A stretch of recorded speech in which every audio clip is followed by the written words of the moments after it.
Hello.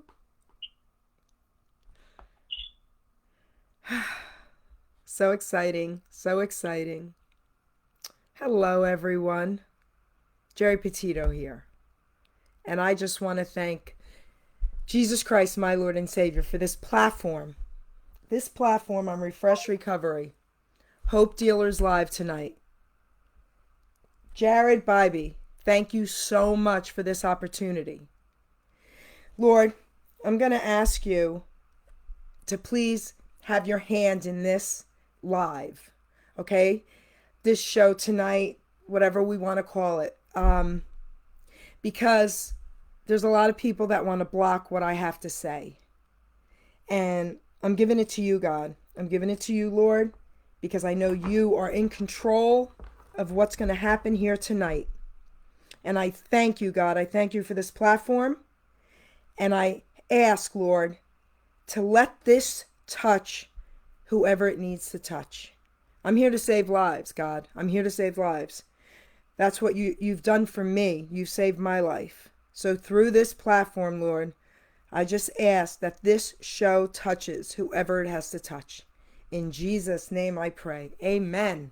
Amen, everybody. So guys, listen.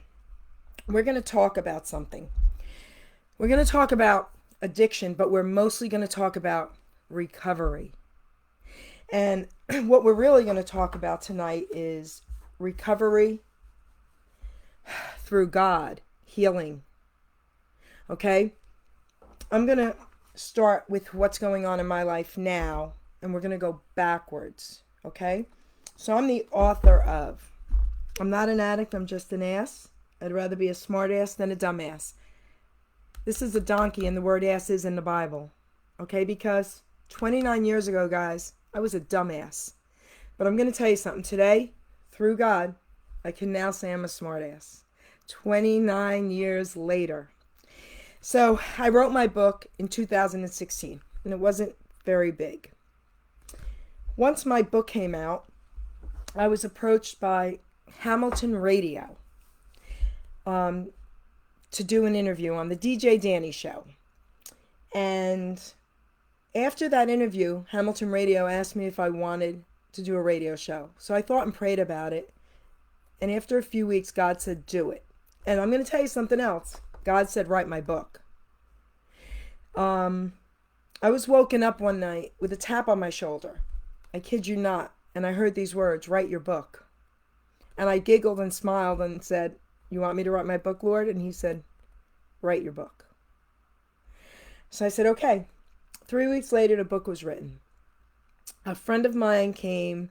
I mentioned her name in the book, and I had her type it in because, guys, I hand wrote it.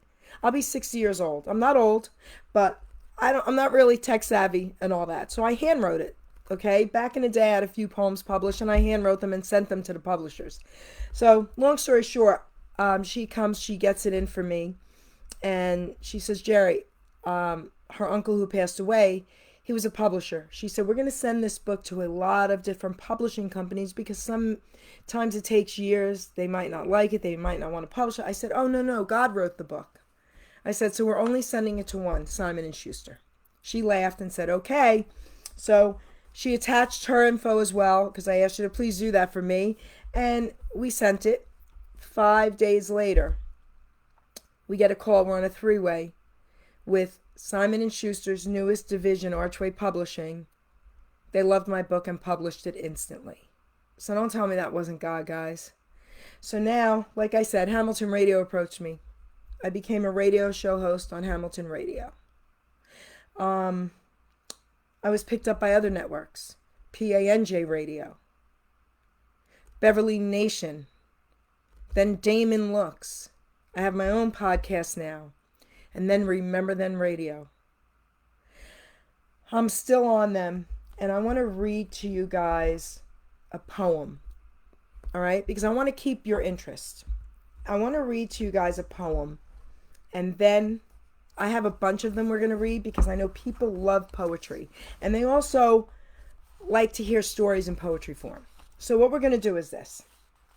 I'm going to read my story, okay? I thought I'd share my story in a more poetic way, to give you guys some insight on what I want to say. I grew up in a crazy Italian home where boundaries did not exist, no such thing as personal space. As I grew up, I started to resist. My sign is a Pisces, and it really holds true. I'm artistic and curious with all that I do. My heart on my sleeve is where it was worn. That good and that bad fish always made me feel torn.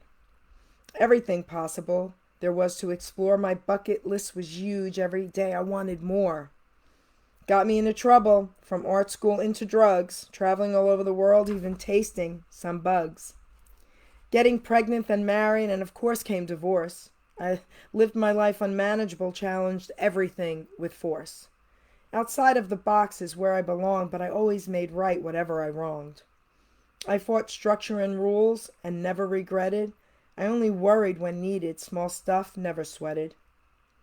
Being self-employed too young and making too much money, it got me into trouble. Now life was not so funny. Being so young and being so sick, I woke up and thought, I need help quick. So I stopped all the crap and begged God to hear me. He saved me that day, and he decided to spare me. Saved my life and gave me my calling. Now go help others, the ones that are falling. My entire life since I was young was finding the broken who I was among. 25 years later, God said, write your book. I smiled and thought, okay, now I know this is what it took. I'll never regret my choices because I'm the person I am today. I'll always pay it forward if I can help in any way. Health coaching's my passion. On my radio show too. I love helping others. It's what I'm made to do. My life-changing choice that I had once made, over 29 years now, guys, my debt has been paid. So I want to read another poem, My Story Ain't Over, okay? Because now, I wrote the book in 2016. That was my story that I just read to you in 2016. Now, I revised my book. My book went from this size to now this size because of all the accomplishments in just 4 years. Through God, I'm here to tell you anything is possible. Because guys, listen, I'm no better than you. I'm no exception. If I can do all that, and in my 50s, no less. I wrote my book in my 50s, became a radio show host in my 50s. Guys, don't worry about your age. God can do anything. So now, you just heard my story 4 years ago. Now I'm going to read My Story Ain't Over today. Okay, 4 years later. In 2016, I published my book. The last 4 years have been off the hook. My book signings were great, interviewed as well, then asked to host a show with so much to tell. Who would have thought this could be true? Now on 5 networks, I'm brought to you. International Internet Hall of Fame radio show host is me, spreading hope across the globe for everyone to see. 29 years ago, my life was a mess. 29 years later, it's filled with success. I never lost hope. I knew there was more. I needed to change my inner core. The last 30 years, man, what a ride. When I think back, I wanted to hide. I thank God I didn't. He led the way. I gave him my hand, I needed to pray. What God has done for me to now heal, he led me to you to help you to kneel. Give it to God and you won't regret. Your life can be changed, you don't have to fret. I'm proof, yes I am. Recovery is real. Changing your thoughts will allow you to deal. This is crazy, but it's true, okay? This is true. God made me his servant to help heal the sick. Hard work must apply to fix is not quick. But if you do want it, hard work will prevail. From a 1 to a 10, you'll reach the scale. A nutritional health coach, a recovery coach too. God put me here to really help you. I'll never stop trying till God says enough. He's shown me my journey. He made me real tough. Proud of my certificates, they all state my name. I display them with pride on my wall of fame. Now 2020, revised is my book. The last 4 years have been off the hook. So I want to talk a little bit with everyone. And then once I tell you some important things, I'm going to read some more poems for you. But this is really vital, guys. This is really, really vital, okay? I want to tell you something about the programs and what I put in my book. What I started was, I rewrote the 12 steps. It's called the new 13 steps, according to Jerry. The new 13 steps. And there's a reason why. This is important. The 12-step program. AA, Bill W. His intentions were incredible. That man truly, through God, wanted to help save lives.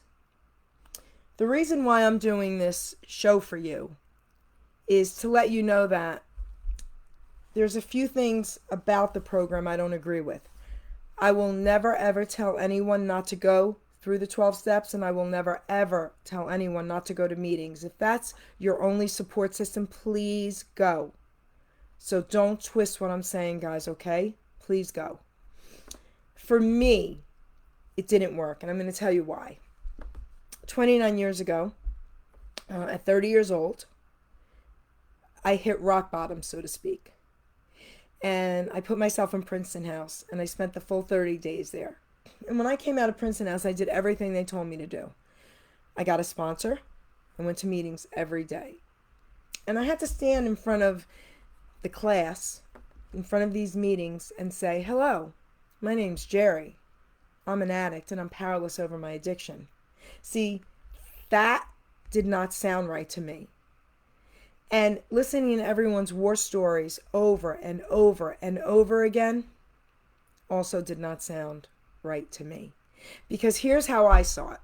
If I truly want to change my life, change my behaviors, that's not the way to do it for me. So I prayed to God and said, I have to give it all to you, Lord. I have to give it all to you. I need you to come and restore me and renew me and change my life. So not only did I give my life to Christ, I started studying the Bible. I started doing Bible studies, going to Bible studies, giving Bible studies. I couldn't get enough. And this is what I realized. In the Bible, there's a story about Paul, the apostle, who crucified Christians before he accepted Jesus. His name was Saul.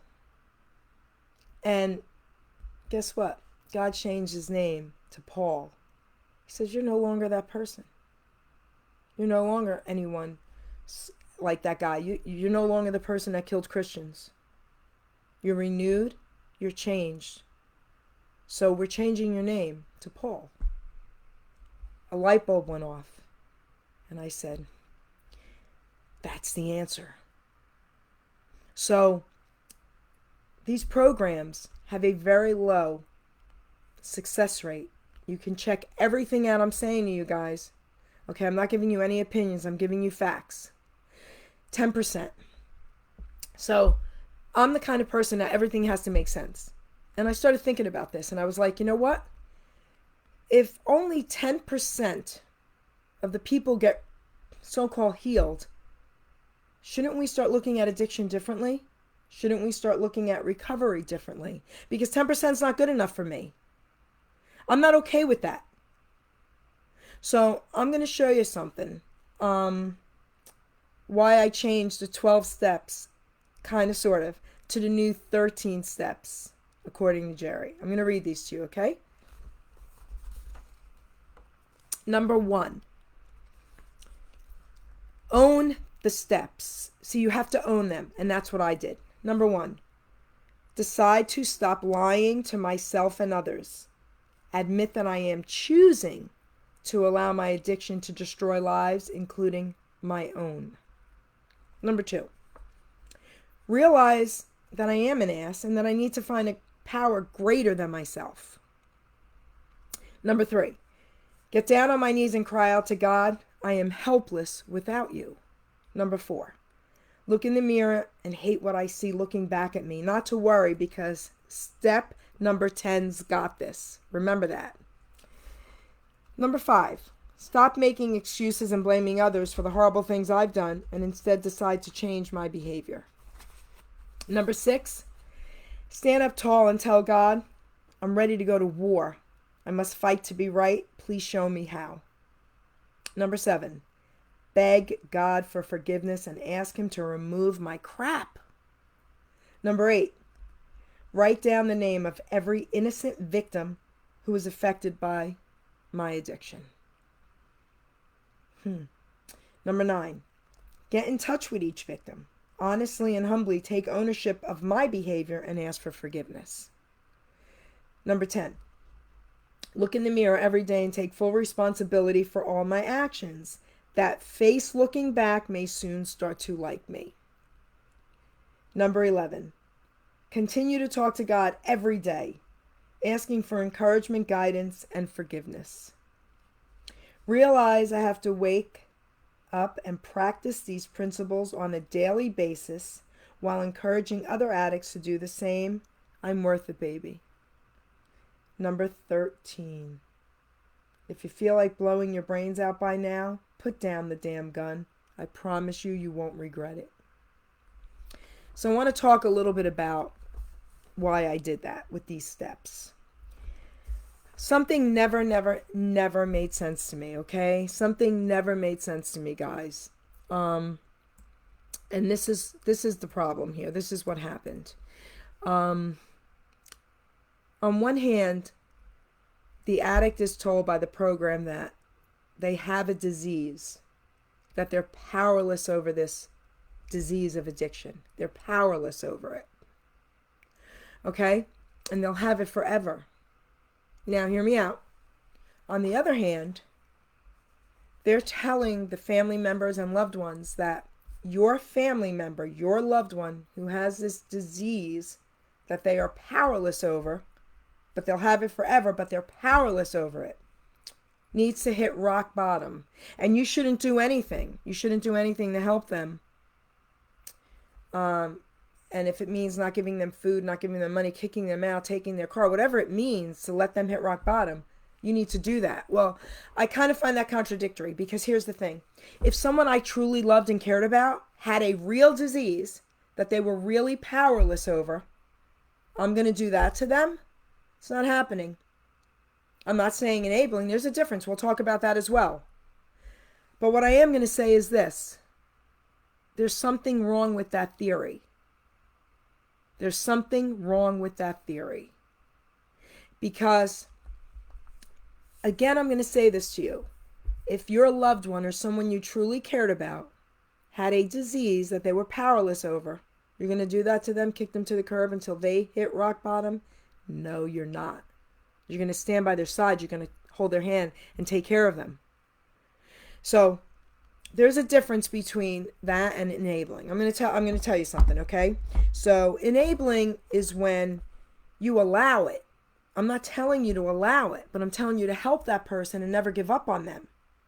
See, there is a huge difference in that, okay? So I want to say something to you. I'm going to prove something to you here. I've actually kidnapped family members and friends, kidnapped them, locked them in my basement, and took care of them for 30 days at a time until they detoxed. I have one family member who's a lot older than me from New York, and he's been off of heroin for over 25 years because I locked him in my basement, fed him through the door. Do you understand? And there's more stories like that.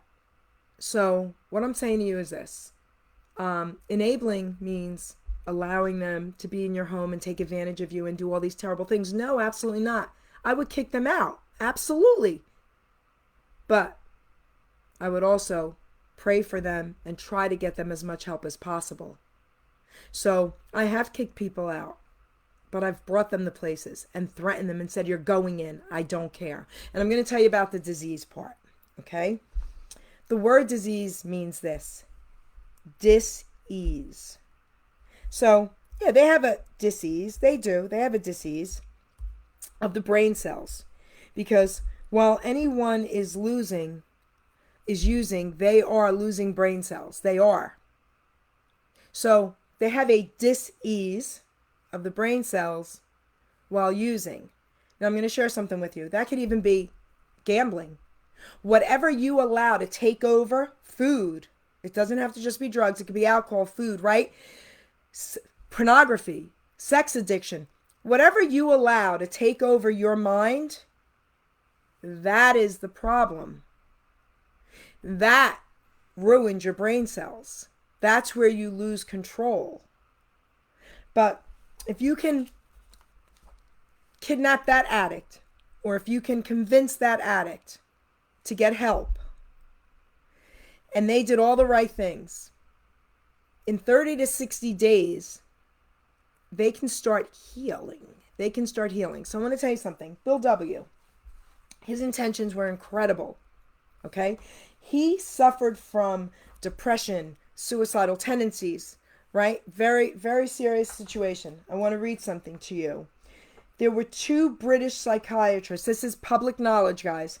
There are 2 British psychiatrists that he found, and they shared with Wilson a promising treatment for alcoholics and schizophrenics, dubbed with vitamin B3 and niacin therapy to flush out the body. Within 3 to 4 weeks, he was almost cured from all the things that were going on inside of his brain. They started to heal. His brain cells started to heal. I'm a nutritional health coach. I'm a recovery coach. I cured myself of 2 cancers almost 25 years ago, naturally. So I'm here to tell you it works.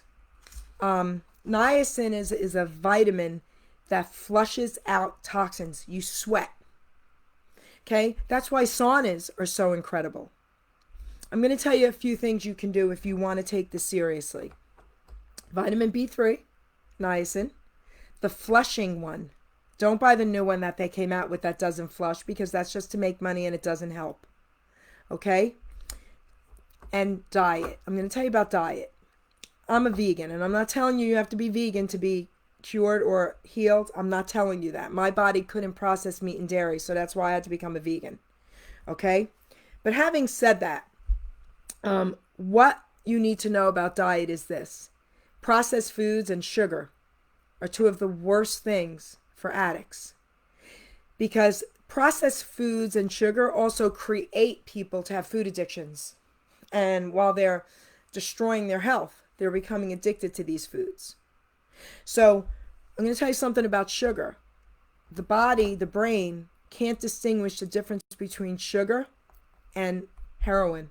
It thinks you're doing drugs. That's why 100% of addicts, 100% of addicts. All right, let me be politically correct and say 95% of addicts, but it's really 100, are all addicted to sugar. Okay? Because it's just another drug they're substituting. Okay? Having said that, this is public knowledge. You can go research this. Apparently, Bill W. approached the programs and said, let's give all the addicts niacin. He was told no, they couldn't. Okay?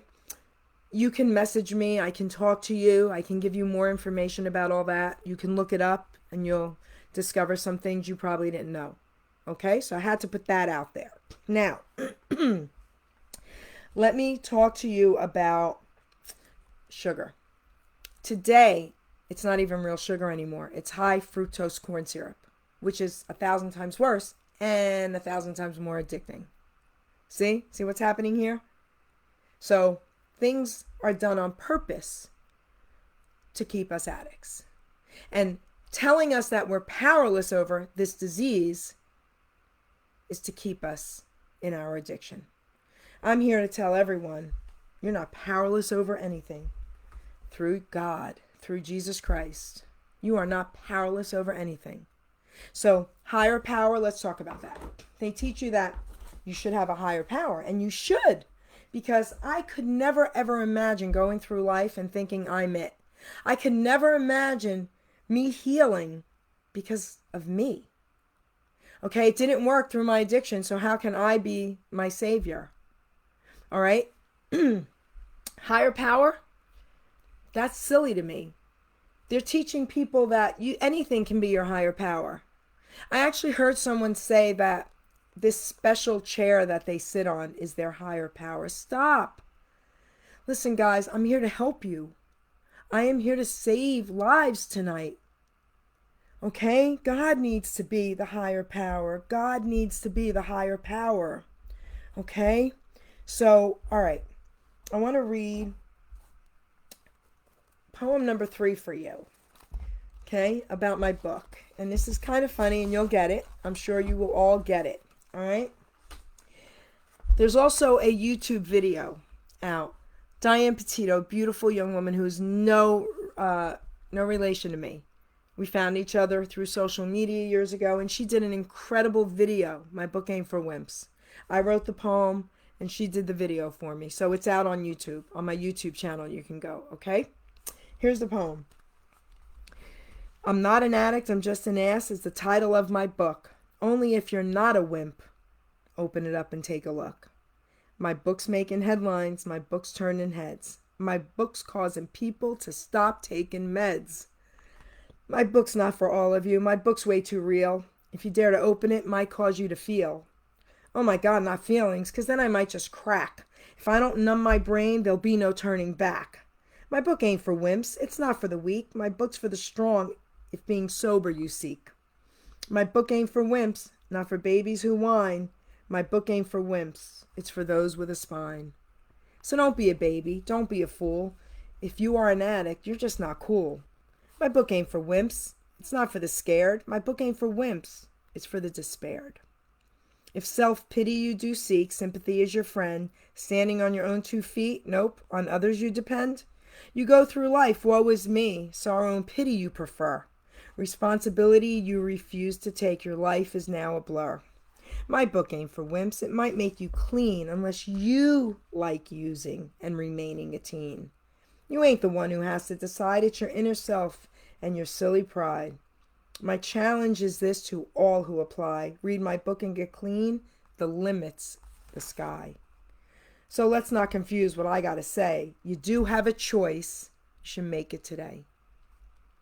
My book ain't for wimps. Wimps need not apply. The ones that will read it will be naturally high. That's the truth. So, my book ain't for wimps, guys, because it's right to the point. Let me explain something. Did you ever hear the phrase dry drunk? Because when I was growing up, that's what we used to hear a lot. I don't even know if people hear that anymore. But what a dry drunk is someone who's sober but still lives the life of an alcoholic because they've never gone for help or counseling or did anything to change their behavior. So they were still treating people the same terrible way, cheating, lying, stealing, but they just weren't drinking. That's a dry drunk. So I don't want to be that person. And I don't think many of you want to be that person.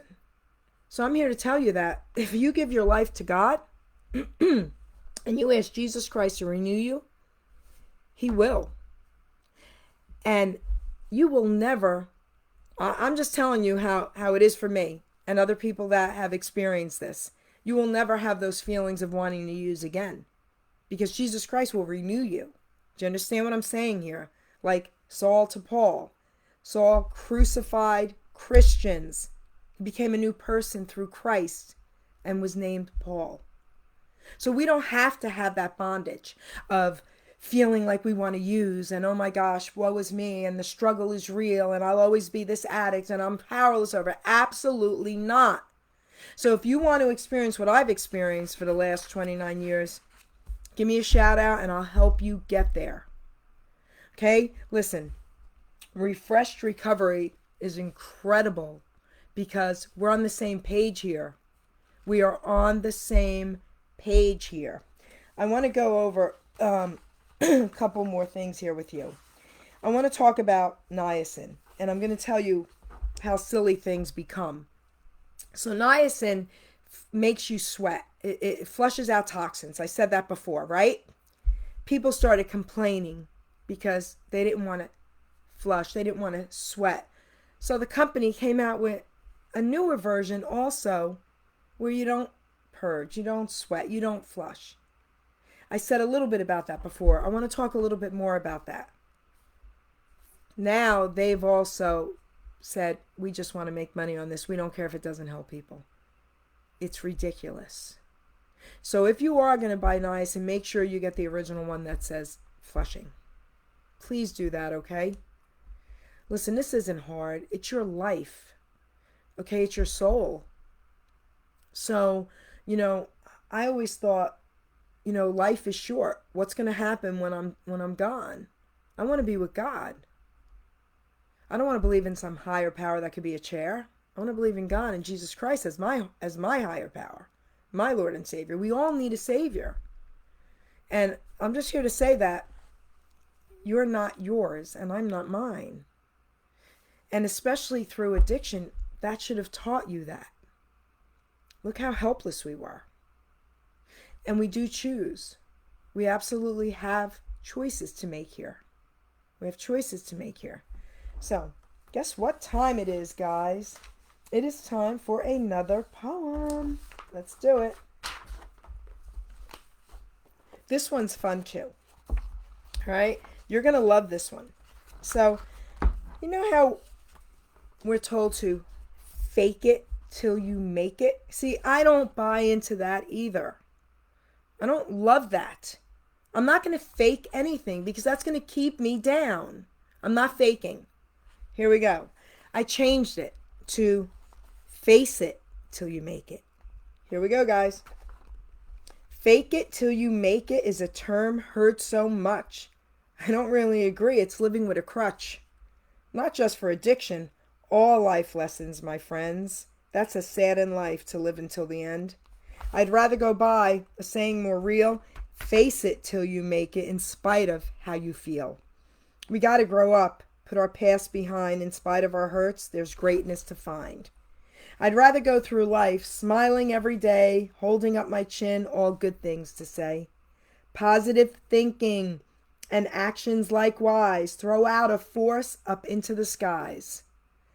What we project is what we will earn. Karma is real. We each have a turn. Your thoughts are wired to make you think. With what you do can make you sink. Keep all your thoughts uplifting and real. Feeding your mind crap destroys how you feel. So don't put out crap. It comes back to bite. Stand up real tall and just fight the fight. I promise you this. If you face all your fears, it may be quite scary, but will add to your years. One day you'll be happy with who you now are. Just look at me now. I've really come far.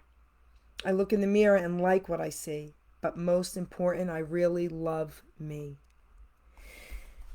So important. That's so important. I want to talk about that a little bit. Faking it until you make it is terrible. Because you never, ever, ever really feel God's love inside if you're faking it. See, I couldn't do that. So I said to God, listen, if you want me to help others and you want me to do this, I need to feel you. Well, once I asked God for that and He came inside of me, I'm not faking anything. I'm facing it with God. He was my power. He was my strength.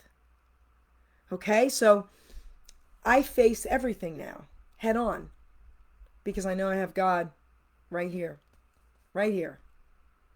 And how could I fall? So sometimes the things that we're taught through these programs are really to hinder us growing.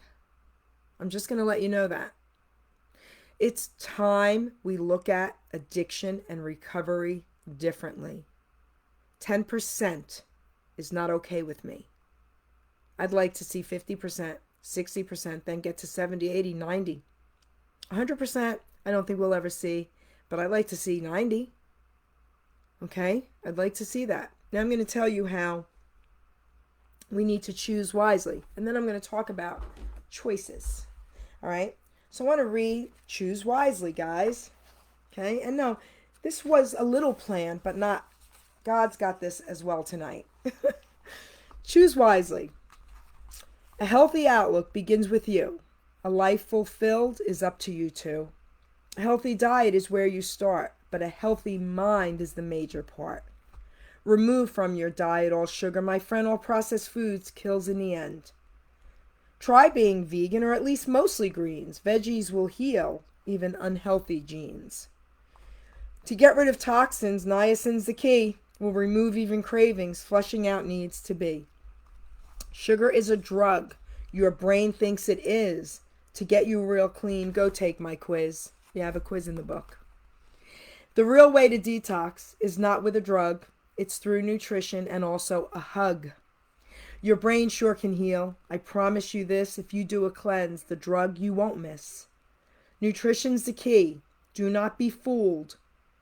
What these programs are teaching must be overruled. You're in charge of life's choices you make. Keeping them healthy is your journey to take. Life is made of choices. We all must pick and choose. We need to be real careful when breaking all the rules. I'm not saying be boring or never have fun, but try to keep balance with things you have done. Too much of anything may hurt you in the end. Try to maintain balance so not to lose a friend. Even the people with time you do spend, choose your friends wisely or you may lose in the end. The choices I made from when I was young have surely changed. My thoughts have now swung. So know your worth. Say it starts with me. You are the treasure and you own the key. I want to talk about choices. Now I'm going to prove to you once again how you're not powerless and how what they're teaching is wrong. Once again, they're teaching that you have a disease and you are powerless over this addiction, this disease you have. But yet, again, they're telling your family to let that person who's powerless over it hit rock bottom until they choose. Whoa, whoa, whoa. Did you hear what I just said? Until they choose to change their life. So now they're contradicting themselves once again. So if you're powerless over it, but you can choose to change, something's wrong. Use your head, guys. Okay? And this is even for the family members out there. Don't give up hope. So, choose wisely. We all have choices to make, and now I'm going to tell you how I'm right again. So, that poor addict that can't choose to stay sober because of this disease, maybe, blah, blah, blah, blah, blah, blah. All right. But they sure know how to choose wisely to get their drug of choice. I'm going to give you a scenario here. The addict is brilliant. Brilliant. Okay? They know exactly how to get what they need, when to get it, where to get it, blah, blah, blah. So they calculate. They are the best calculators ever because they will calculate from now till kingdom come until they get what they need. They will always know how to get that drug of choice. Always. Who to steal from, whose pocketbook to go. Mom comes home, she puts her pocketbook in that room at 4:30. I'm going to go in there. She's in the bathroom. They know everything. They have it all calculated. So if they can choose to do that, they can choose to say, okay, now I'm going to calculate how to stay clean and sober. See the difference there, right? I'm teaching you something that you should already really know. Common sense tells us this. But we're being brainwashed by things we're being taught. Okay? I'm not okay with the brainwashing to keep us down and powerless. I'm not okay with it. So I'm going to say that a lot through this. I really am. Okay, so now, having said that, did you ever think about it? All right, now I'm going to talk to the addict. Let me talk to the addict first. Do you ever think about once you've become clean and sober, right? A lot of times you stay clean and sober maybe for a year and relapse. Some even longer. And unfortunately, I know too many that were clean and sober for many, many years and decided they wanted to do drugs one more time and that was their last time. They never woke up from that. Family members as well. and friends, and that is heartbreaking and sad. So here's my question. My question to you is this. Do you ever think about any good that came out of that addiction while you're clean and sober before you say, I want to try it one more time? Does that ever go on in your mind? Because that's what has to take place. See, when you finally get clean and sober, when you finally get clean and sober, what should go on in your mind is, why would I ever want to do it again? Because look where it brought me the last time, or the time before that, or the time before that. See, you're only going to get so many chances in life. You know, God is there for every one of us. And I'm going to tell you something. Even if you don't believe in God, He's got His hand out waiting for you to come to Him. People say this all the time to me. Well, if there's really a God, then why do all these bad things happen? Well, I can't answer for God completely, but I can give you an idea. Your earthly parent, okay? Say you decided to run away from home. And you're out on the streets and your parents don't know where you are. And now you find yourself in a situation where you could die. Your parents can't help you because you left them. Did you hear what I just said? Your parents can't help you. Your earthly parents can't help you because you left them. You have that right. You have that free will. And I don't ever want to go through life without it. In the same respect, our Heavenly Father, He's up there waiting with His hand down there for you. And He's saying, I'm here for you. Come to me. But if we don't do that, He's giving us free will. And again, I wouldn't want to not live with it. I want free will. But along with free will comes this. Choices that we're going to make, that we're going to choose to make. And then just know this. There's consequences that go along with those choices. Did you hear what I said? There's consequences that go along with those choices. So just like our earthly parents can't help us if we leave them, our Heavenly Father can't help us if we don't want Him. He's letting us have our free will. You can't have it both ways. So the reason why all these bad things happen is because people are using their free will to do whatever it is they want to do, and unfortunately there's consequences. Now, I'm going to say something. I know people also say this to me, and this is heartbreaking. Then why do children suffer? This is heartbreaking. You know, I don't know what parents do, okay, if they're using drugs when the baby was born, or some vaccines, some injections, I don't know. Okay? All I'm saying is we have to start taking responsibility and saying, all right, you know what? I'm going to give my life to God. And then I'm going to see, is He really there for me? And I'm going to tell you something. He is. If you give your life to God, He will never, never, never, ever not be there for you. You know what we're going to do right now? We're going to say a prayer of salvation. I want to do that now, and then we're going to continue, and I'll read you another cute poem, okay? All right. If there's anyone out there, anyone at all, that's struggling with, is God real? Is He there for me? Did He give up hope on me? Was I so bad that He doesn't want to give me salvation? No. You were not so bad. Again, Saul, right? Crucified Christians, stop. Okay. If there's anyone out there struggling with this, how about this? I'm going to give you two choices. One of them is, when you go to sleep tonight, say, all right, if there is anyone up there, if you are up there, God, and this crazy lady today is right, reveal yourself to me. I want to know you. He'll show you something. I promise you. It may not be that moment or the next day, but if you keep searching, He'll show you something. But for those of you who say, you know what? I do believe that there's a God. And it's time now that I give my life to Him. I want to pray with you. Close your eyes. Mean it with all your heart. Okay? Here's what we're going to say. Dear Heavenly Father, I come before you today in prayer as a sinner, Lord. I want to know you now, God. I want to give my life to you. I know that you're there. I know that you are the ultimate healer. God, please forgive me for all of my sins and all the wrongs that I've done. I will make them right. I will do the best I can do to make them right. Heavenly Father, you gave your Son to die on the cross for me, for my sins, and I thank you for that. I'm now ready to accept Jesus Christ as my Lord and Savior. Father God, I am asking you to save me right now. I'm accepting your Son right here, right now. I thank you, Lord. In Jesus' name, amen.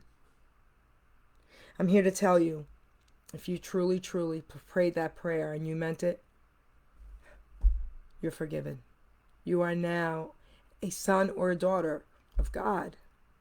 Jesus Christ is your Lord and Savior and your hope. Having said that, once you give your life to God through your addiction and you take the right steps, responsibility when it comes to your food, when it comes to sugar, okay, you can be completely healed. Niacin, I'm not kidding, okay? If you change everything about your life, you can be completely healed through God, because I was. So I want to read another cute poem now. Okay, here we go. I just talked about changing. Boy, God really absolutely had his hand in this, because the next poem that I have marked, and I didn't even realize was going to come at this exact second, guys, is called Change. Your choice. Oh my goodness. Change your choice. I had a life-changing moment that I knew had to be, and the only way to change things was to first start with me. So I looked in the mirror and woke up one day and thought to myself, I needed to pray. So I asked God to change me, to help me stay strong, to clean up my mess, to right what's been wrong. I cleaned up my diet, I cleaned up my room, I cleaned up all habits with this old dirty broom. This old dirty broom. I kept going forward and never looked back. I refused to derail, stayed on the right track. I realized my worth and all that did matter through my selfish behavior, the lives I had shattered. I finally decided at 30 years old to stop abusing my body, my mind, heart, and soul. My life-changing choice that I had once made, over 29 years now, guys, my debt has been paid. So you read all my thoughts on how to stay clean. It's all or nothing, my friend. There's no in between. To live or to die is a choice you must make. Your life is not worthless and you're not a mistake. One day at a time is a slogan you've heard. It works if you work it while applying his word. For you to get healthy, for your mind not to fail, escaping reality will keep you in jail. With addictive behavior, sex, drugs, food, or money, substituting addictions, now isn't that funny? I'm not an addict. This too shall pass. I'm not an addict. I'm just an ass. May the good Lord bless and guide you. So see, I want to say something to you about that. We do have the opportunity to choose to change. We do. If we have the opportunity to choose to use, we have the opportunity to choose to change. Right? Makes sense? Obviously, it makes sense because people do get clean and sober for years at a time, right? Do you want to know why they relapse? Because they've never truly given over 100% to God, and they've never truly given up the thoughts that they're powerless and that they're not worth it. That is why addicts fail. We have to look at addiction and recovery differently, guys. Okay? You are not powerless over anything. Your dis-ease of the brain cells can be completely healed, like mine were. I haven't had a craving in 28 years. The first year was rough for me. After that, my life was completely healed. I changed everything about my life. So, if I can do it, I'm not quite sure why you think you can't do it. See, if we keep feeding ourselves the same thoughts, we're going to come out with the same results. Mind over matter. You've heard about that, right? So it's true. Our minds are incredibly powerful. Our brains are incredibly, incredibly, incredibly powerful. So what we tell ourselves, I'm going to tell you what I did. When I was writing the first edition, the small one here, I did a poem in here. Not a poem, I did a page in here about mind over matter. And I did an experiment. So what I did was, I laid in my bed one night, and I thought of all beautiful things, the ocean and the sun and the waves and fish and blah, blah, blah. Really nice things, and I'm smiling. And I deliberately turned my thoughts to very, very, very bad thoughts. Within seconds, guys, my heart started pounding. I was having this like anxiety attack. And I sat up in bed and I'm like, okay, God, it's fake, it's fake. I did this to myself. I'm kidding, okay, it's fake, it's fake. And I'm going like this to stop it. Now think about what I just said. If we can do that to ourselves knowing we're tricking ourselves, imagine what we can do to ourselves when we don't think we're tricking ourselves, when we think what we're telling ourselves is real. Try it. What do you have to lose? Feed yourself healthy thoughts. Positive thoughts, good thoughts. Be around healthy, positive people. Pray, read the Bible, go to church, give it to God. What do you have to lose? You know, and the other thing is this. I'm going to say this. If I'm wrong about God, I have nothing to lose. Because when I take my last breath and there's nothing there, I have nothing to lose. But if I'm right, you have a lot to lose. Okay? You have a lot to lose. I don't want to see that happen to anybody. So talk to whoever it is up there and ask for him to reveal himself to you. He'll show something to you. I promise you. I give you my word on that. Did it for me. I'm no better than you. I'm no better than you. And he did it for me. So I want to read something else that was in the beginning of my first book, okay? You know, I like to use, I'm an artist, okay? I'm a poet, obviously, right? A writer, okay? I've been writing poems since I was a kid, and I like to have fun with things. And I'm Italian. If you can't tell, I'm using my hands a lot, right, guys? I'm Italian. That's me. So I like to piss off people. Here we go. Piss off. This book is intended to piss off, hear me out, a lot of people. But don't worry, that's a good thing. Piss off means P, possibly, I, infiltrate, S, sensible, S, solutions. Possibly infiltrate sensible solutions, offering favorable fundamentals. Piss off. See what I did there? I took the word piss off and did something positive with it. So this book is intended to piss you off in a really positive way. Okay? I'm sure by now you want to tell me to kiss off, right? But as you may have heard, kiss can actually mean keep it simple, stupid. I, however, have my own take on that because I don't like that either. Keep it simple, stupid. No, you're not stupid and you shouldn't keep it simple. Here's my take on KISS. Keeping ideas safe and sound. Got it? Ultimately, your goal is to change. How so? I'm glad you're going to ask me that one day because you will. And I'm going to tell you now, though. CHANGE. Channeling healthy, amazing, new, grounded endeavors. Okay? That's what change means. And I have a test in here for you. I'm going to share that with you as well. I'm sharing a lot from the book because I really, really want to help save your life or someone that you care about. You know how they have the test that you have to answer, I guess, 10 questions or whatever, right? You have to answer all these questions. And if you answer a certain amount, that means you're an addict. If you say yes to a certain amount, they'll say, have you stolen anything? Blah, blah, blah, blah, whatever. I've named it the jackass test. Want to know why? Because that's what it is. Okay? Here's mine. There's only One real question. Okay? And the rest are answers. Here we go. Have you ever lied, stolen, compromised your principles, hawked something, abandoned someone, verbally or physically abused someone, put blame on someone, lost your home, spouse, kids, or job, forced yourself on someone, woken up naked in a random place, or thought of suicide? If you answer yes to any or all of the above in one question, guess what? You're an ass. But here's the good news. You don't have to stay a dumbass. You can become a smart ass. You understand? Through God. Through God.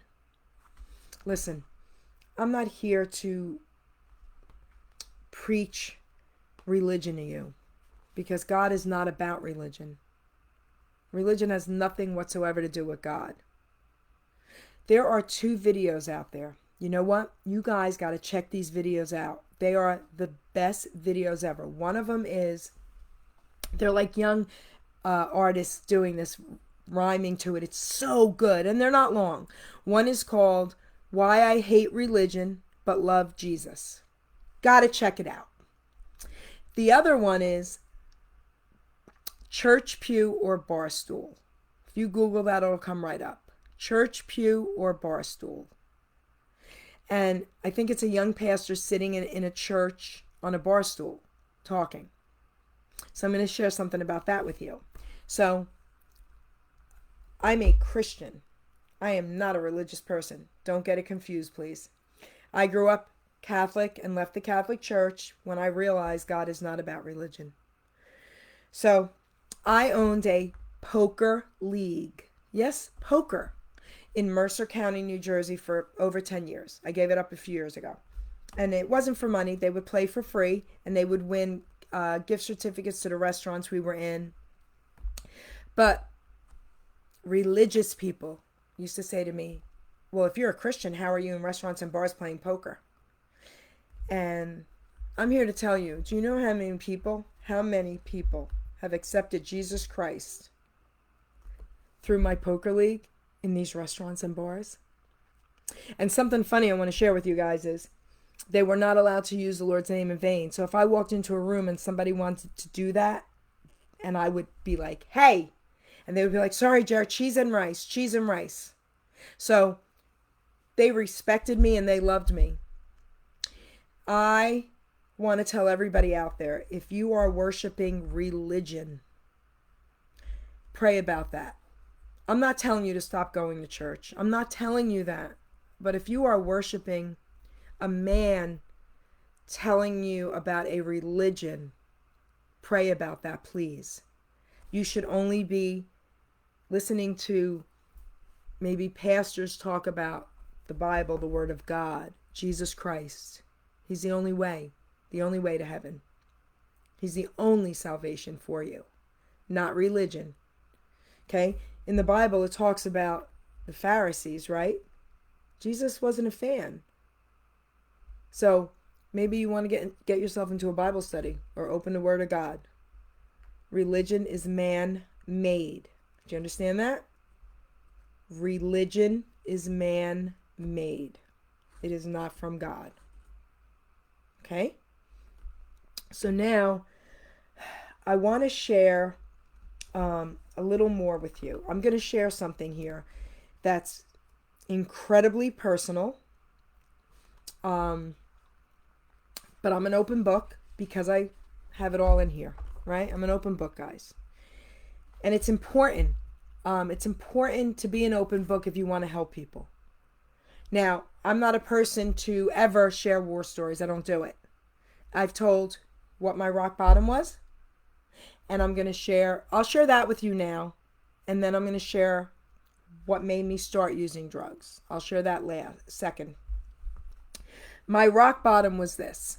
I was, in the beginning, what you might call a functioning drug addict because I was a successful business owner, had beauty salons, and it was back in the late 80s, early 90s and all that. And we made a lot of money back then with beauty salons. It was huge. And I'm also a nail artist, so I used to paint faces on nails. Okay, so I was making way too much money too young. The drugs got out of control. Heroin, okay? Um, it went from weekends of heroin to 3 nights to 4 nights to 5 nights. And my parents didn't really know what I was doing, but I could say they were enablers. They kept my daughter for me. They loved having her there. And it got to the point where she was there more than she was with me. I was out of control. And one night, I'm going to tell you my car, and there's a reason for this. I owned a 1990 Eldorado black and gold Cadillac with Elvis license plates. Talk about a flashy car. Well, that flashy car kind of saved my life. I was in the middle of Trenton with my friend. We were copping dope. 1 o'clock in the morning. Imagine that. I'm a 5-foot white girl, right? Copping dope. In the middle of the night in Trenton. And an unmarked police car was following us. Now, the drug dealer didn't have the dope, so he had to get in the back of my car. Imagine that. And we had to drive him a couple blocks, and the car followed us. Watched him go in, come out with the dope, get back in my car. Well, here's the thing. I had a beauty salon, and my clientele were very, very, very wealthy, prestigious people. One of them was a woman judge who was the boss of all the judges in Mercer County at the time. Okay? Municipal court judge. And I used to meet her for lunch at the courthouse often, and this cop recognized my Elvis license plates. So one could say Elvis helped save my life as well. I'm a huge Elvis fan, guys. So anyway, pulled us over, and he called this judge, came to my car, told the guy to get out. He said, Jerry, Judge so-and-so said tell you to go home and get some help. And I did. Threw the dope out the window. Put myself in Princeton House. Changed my life. That was my rock bottom. I lost my business. Lost a lot. That was my rock bottom. Now I'm going to tell you why I started using drugs. And the best part of this story is what God did for me in my 50s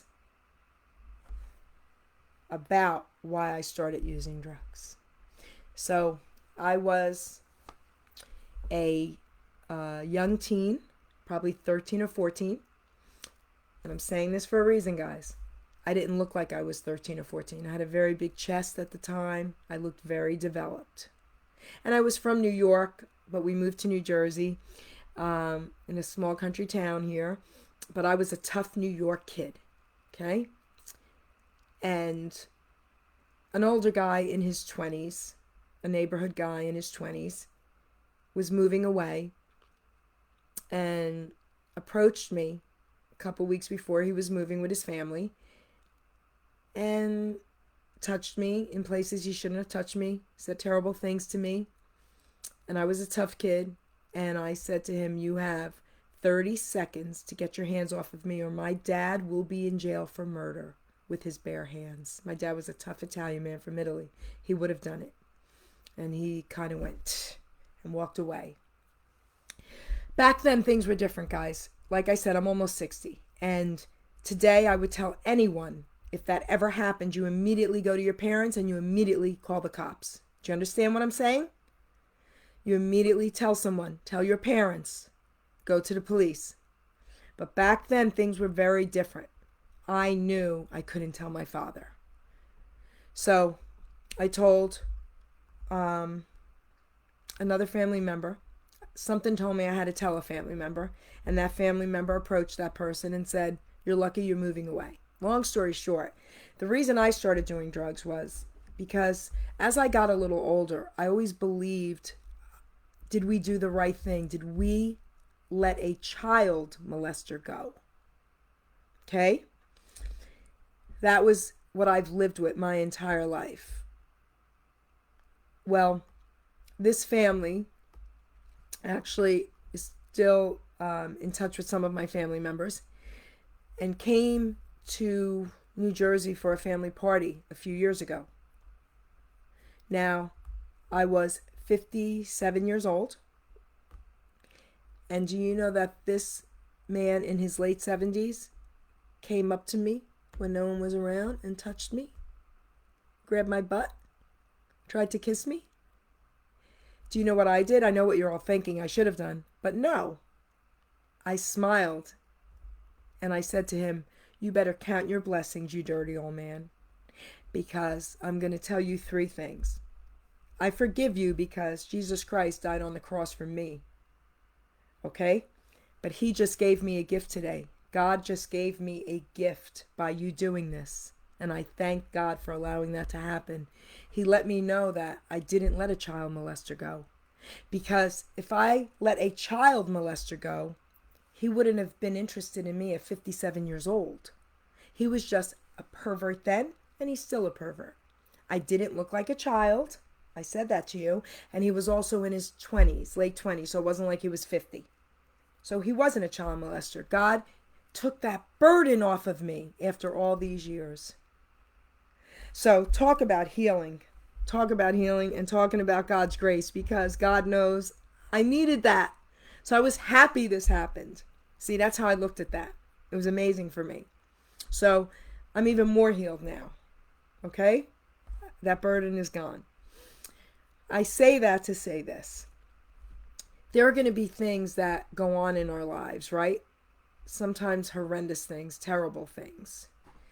Sometimes God uses them to make us stronger or to help others maybe that have the same situation, so we can now empathize with them and understand what they're going through. Because sometimes this is what happens. We'll look at people who are in different situations and we can't understand that. So we kind of just go like, oh, that's no big deal. But to that person, it is.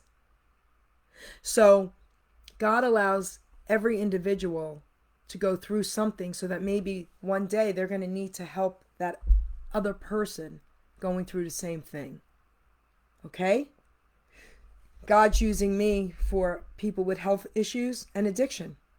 So he allowed me to have cancers back in the day. He allowed me to be very, very sick. He allowed me to go through this horrendous addiction. He allowed me, and now here I am giving it back to God.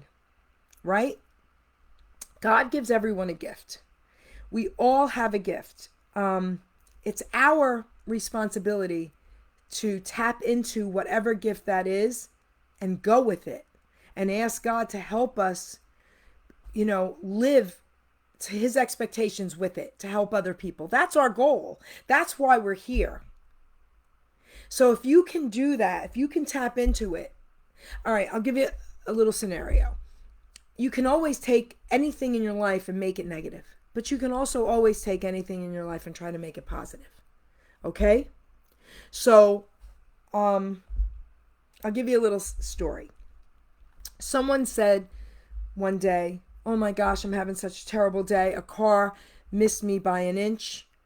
I could have been killed." Well, I smiled and I said, no, you're having a great day. That car missed you by an inch. Do you understand? You're having a great day. That car missed you by an inch. So if we could start training our minds to maybe see more positive things in our daily activities, things that go on, I'm here to tell you we can do that with most anything. Okay? Trust me on this. Trust me on this. I want to read something else to you, because I think there's people out there that might want to end their life. I hope not. Might want to give up, go back to doing drugs. I hope not. I want to read this poem. It's called "Put Down the Gun." And the gun is your drug of choice, or it could be a gun, but your drug of choice, right? Whatever it is that's going to help kill you. So put down the gun. I had to have this purple gun just in case my life was done. I kept it safe, locked in my room, 'cause I was filled with gloom and doom. Yes, there were times that I just knew if I loaded it up what I could do, but I kept on hearing that gentle voice, put down that gun. You have that choice. Life may seem hard at the end of the day. That's when you need to really pray. Dear Father, I beg you to show me the truth. How can life be so bad when I'm only a youth? Get rid of that gun and go take a shower. Ask someone for help. You do have that power. Guys, someone out there who needs to hear this. There's always someone out there that can help. You know, everybody thinks they're alone, but you're not. I'm going to just share something with you. Unfortunately, probably there's more people that are going through the things you're going through than not. And that's very sad. But there's always someone out there you can reach out to. If you really truly feel like you have no one and you're listening to this video, Jared, Bybee, me, reach out to us. We're here for you. Refresh Recovery, the Jerry Petito Show. We're here for you. Okay? Message me on Facebook. Listen, someone's listening. There will always be someone listening. When people hurt other people, it's because they've been hurt. Hurt people hurt people. A young man, a friend of mine, he did a series on it. Hurt people hurt people. Ricardo Richard, look it up on Facebook. And I keep telling him we need to do a series called Heal People, Heal People. Okay? When people hurt people, it's because they don't know any other way, because they've been hurt. So we have to start educating. I'm going to say something, the first thing people want to do is lash out. Okay? I can't believe that person bullied.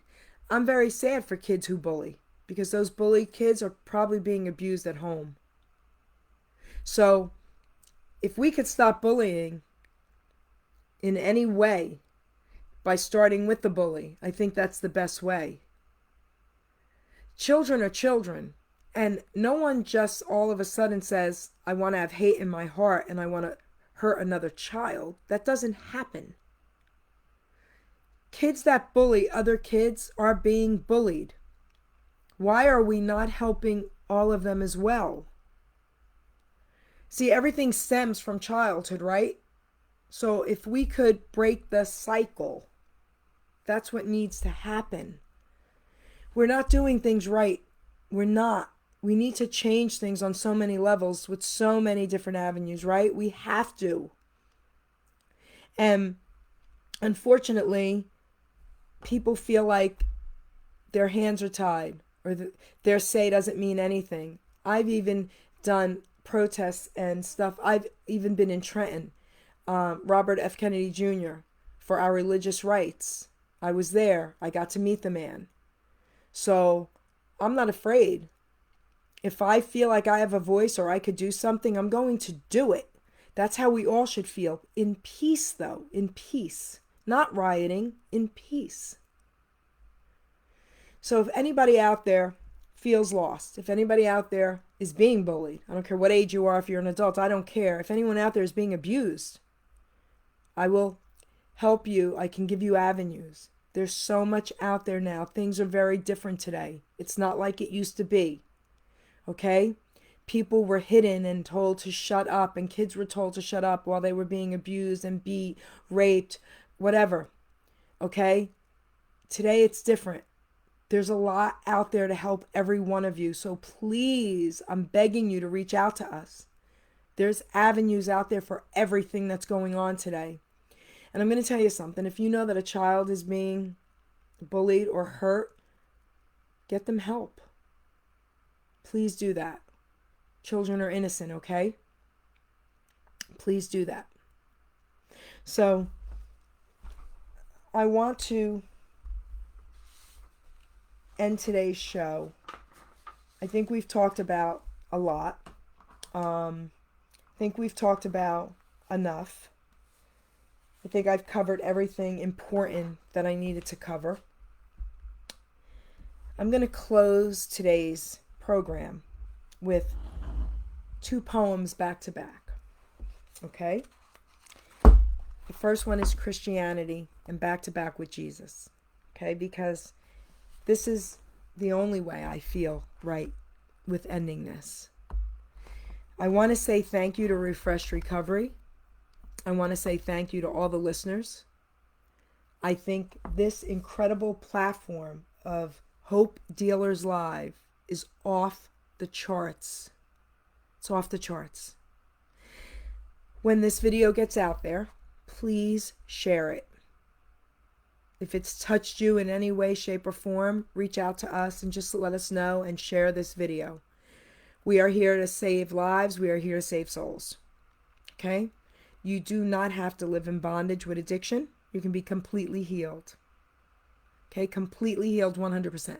You do not have to live powerless. Not over anything through Jesus Christ. You don't. Okay? And I get passionate about that and I get excited about that.